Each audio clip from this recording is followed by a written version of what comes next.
আসসালামু আলাইকুম। তানজিলা ব্লগসে আপনাদের সবাইকে স্বাগতম। ঈদ পরবর্তীতে মা বেটি রেডি হয়ে নিচ্ছিলাম একটি দাওয়াতে অ্যাটেন্ড করার জন্য। তো এই তো মা বেটি রেডি হওয়ার পরে কিছু অংশ ক্যাপচার করে নিলাম যেন সবার সঙ্গে একটু শেয়ার করা যায়। তো আপনাদের সঙ্গে আজকে শেয়ার করব পায়েসের রেসিপি। খুব সহজে এবং পারফেক্টভাবে কিভাবে পায়েস রান্না করা যায় সেটাই আপনাদের সঙ্গে শেয়ার করব। পায়েস রান্না করার জন্য আমি একটি পাত্রে 1 থেকে 1.5 লিটার দুধ নিব এবং এর মধ্যে দিয়ে দেবো একটি তেজপাতা, দুটো দারচিনি,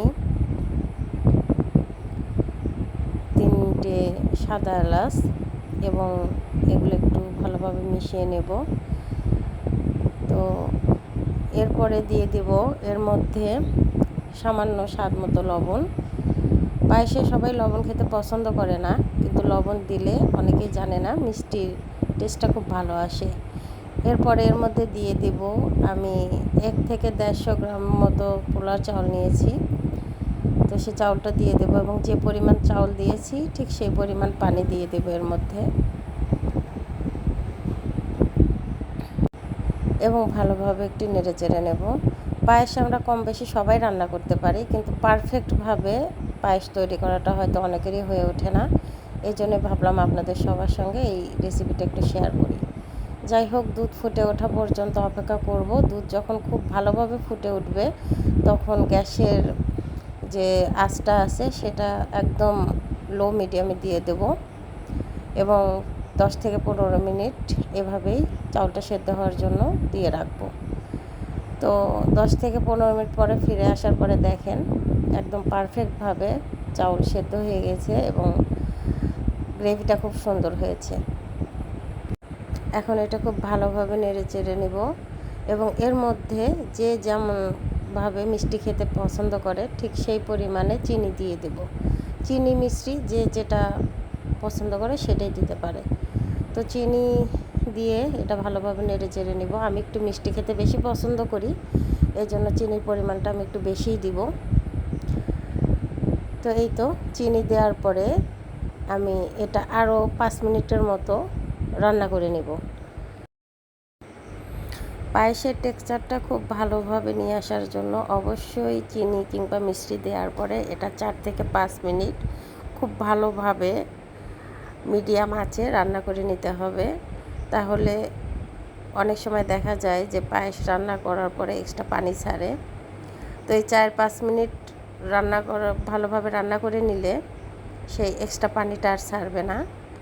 তো এই তো আমি চিনি দেওয়ার পরে খুব ভালোভাবে এটি নেড়ে চেড়ে রান্না করে নিচ্ছি।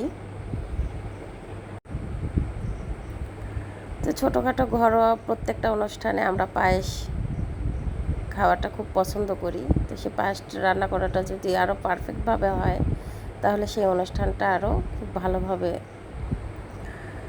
জমে ওঠে আর কি। তো এই তো আমার পায়েস রান্না করাটা প্রায় শেষ।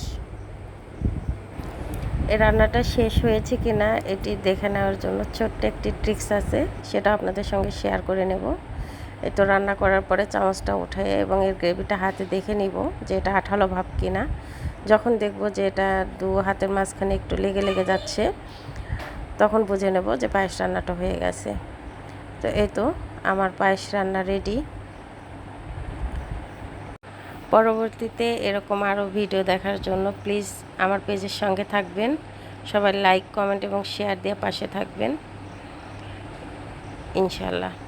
এই তো আমার পায়েস একদম রেডি। এই দেখেন একদম পারফেক্ট লুক। আল্লাহ হাফেজ।